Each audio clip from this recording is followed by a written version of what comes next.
So, good morning, or good evening, or good afternoon, depending on wherever and whenever you are meeting with your small groups this week.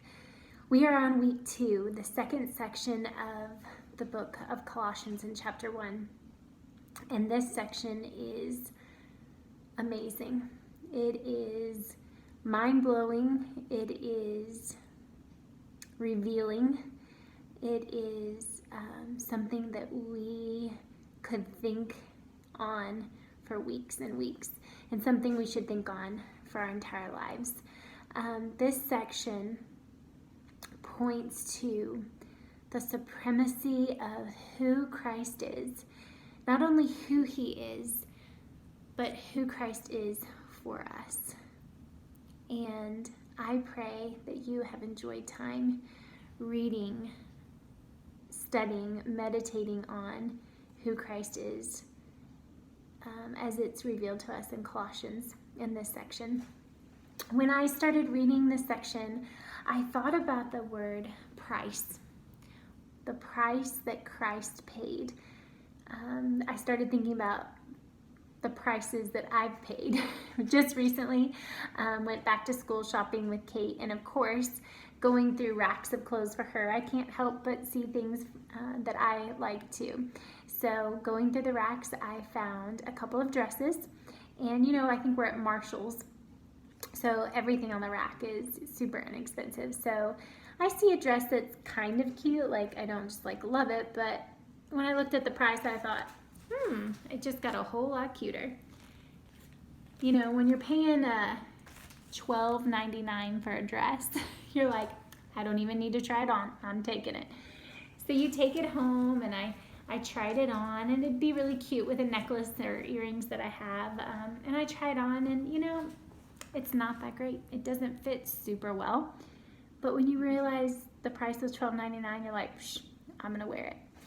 It made me think of another time when I bought a dress, and this dress was a ball dress. Jared was coming home from his deployment to Afghanistan. It was one of the hardest years of my life. He left when our third baby was 10 days old, and he left for a year. And I always joke that he got more counseling hours on the phone with me than he did any of his soldiers. But he left for a year, and when he came back, there was going to be a huge ball and at this amazing hotel. So I went shopping for a new ball dress, and it was going through the racks, and I saw it, and it was the only one of its kind, and I tried it on, and it fit perfectly. But you should never try a dress on unless you look at the price tag first, because I tried it on, I fell in love with it, and then I looked at the price tag. But here's a picture, hopefully you can see it. This beautiful dress that fit perfectly and made me feel incredible. But I looked at the price tag and I thought, oh no, this is not in the budget. But my mom was there, and in one of those moments where she came alongside me and just said, say yes to the dress. It's perfect. You haven't been with your husband for a year. This is a very special time. You won't regret getting that dress. And you know what? I never did. So we have these times in our life where we make these decisions, like the $12.99 dress. It's not that great, but hey, it's $12.99. I'm totally going to get it. And those special occasions where you're like, I have to say yes to this dress no matter what the price is, within reason. And I just thought about the price that Christ was willing to pay to reconcile me and you to our Creator. What does that word reconcile mean? It means to bring back into a right relationship. In this section of Colossians, it makes a list of the things that we once were in our relationship with our Creator, with our God, with the maker and the lover of our souls. It said what? It says that we were aliens. We were alienated from God. We were enemies in our minds to God. That we were full of blemishes. That We were worthy of, what was the word that it said? That we were worthy of, oh, I've lost it, I'm sorry. Accusation. We are worthy of accusation from God, accused of our sin. And so, were we worthy of the price that Christ paid for us? Well, we need to know this. In this section, our worthiness doesn't matter. We see that we're full of sin, that we were alienated from God. Whose worthiness mattered most? It was Christ. Christ is the fullness of God. God was pleased to dwell fully in him. God was pleased to make the reconciliation happen through the precious blood of Christ that was shed on the cross. Hebrews tells us that without the shedding of blood, there is no forgiveness of sins. So was the price worth it for Christ? And obviously the answer is yes, because he did it. At one point, Jesus stepped out from the throne room of God and into the womb of Mary and lived the perfect life that we could never live, and bled the perfect blood that we could never bleed, and took the punishment for our sin. For the joy set before him, he endured the cross. He scorned its shame and said, yes, I will pay the high price for their sin. And I love the big butts of the Bible. Have you ever thought about that funny song, I like big butts and I cannot lie? Remember from middle school? If you're of that age, some of you weren't born then. The big butts that are in the Bible, we have to see them because it shows us the awesome before and after, right? What were the befores? We were once aliens. Now we are daughters of the King. We were enemies. Now we are co-heirs with Christ in his kingdom. We were blemished by our sin, and now we are made holy in his sight. That's mind-blowing to me. Because Christ was willing and able to pay the price, he reconciled us to our God. In the same chapter that we've already mentioned the gospel at the very beginning, the gospel that and the hope that's stored up for us in heaven, the gospel that's bearing fruit. We're hearing the gospel again. Girls, we need to preach the gospel to ourselves every single day.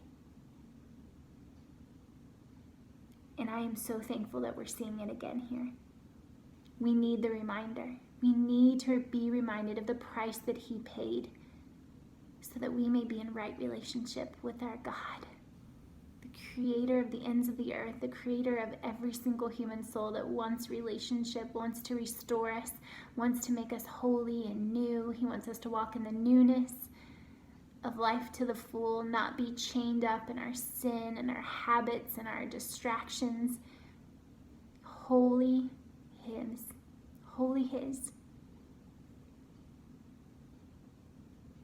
I was 19 years old when Christ opened my eyes to the price that he paid for me.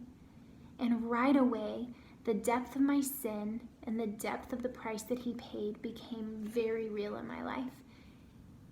And I hated my sin, and I confessed it, and very soon he was peeling away the layers of sin. He was healing me in so many areas, making me new in my mind, in my body, physically, emotionally, spiritually, making me whole, mending all the hurt places. Because I realized what a price he paid, I was then willing to offer my body as a living sacrifice, holy and pleasing to God. Not because of working to get better, to just impress God, but because Christ paid the price, that high price, I wanted to please God, and I still do, and he continues so patiently to peel away the layers of my heart and my life that need to be peeled away so that I can draw nearer to him. And ladies, I am sitting in a room that for me, I'm paying a price for. I'm sitting in the dining room that really wasn't used until 2 months ago when we started homeschooling. I'm sitting here amongst maps and artwork in a room that I didn't want to create. I didn't want to homeschool my kids. I didn't ever want to do it again when I stopped. And yet I knew God was calling me to that this year. And so because I'm following Christ and because I have a relationship, sometimes he asks me to do things I don't want to do. Now, we haven't homeschooled for a few years, and I felt released and I felt peace that that's not what I needed to do. But this year, I have to lay down my desires to be obedient to him. And so this relationship we have with God is amazing in that he paid the ultimate high price. We don't have to work for our salvation, yet in a relationship with him, he does sometimes ask us to pay a price to follow him, to be obedient to him. We see that in these Voice of the Martyr videos, right? That we're not just supposed to feel bad for these people, but it's supposed to well up in us a compassion, a empathy, and also just to inspire us in our daily lives that we want to walk closer in the Lord because we have the freedom to do so. We want to witness about him to our neighbors because we have the freedom to do so. We want to walk obediently to him because others are suffering for him. And Jesus paid the price. And it's just such a good moment to step back and say thank you. Thank you, Jesus, that you are the God in the flesh, and you paid the price for me so that I may know you, that I may know freedom, that I may know forgiveness, that I may know joy, that I may know that my connection with you gives me strength when I am weak. My connection with you strengthens my connection with others. And that is our prayer.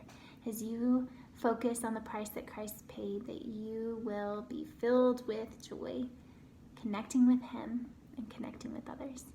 God bless you guys. Talk to you soon.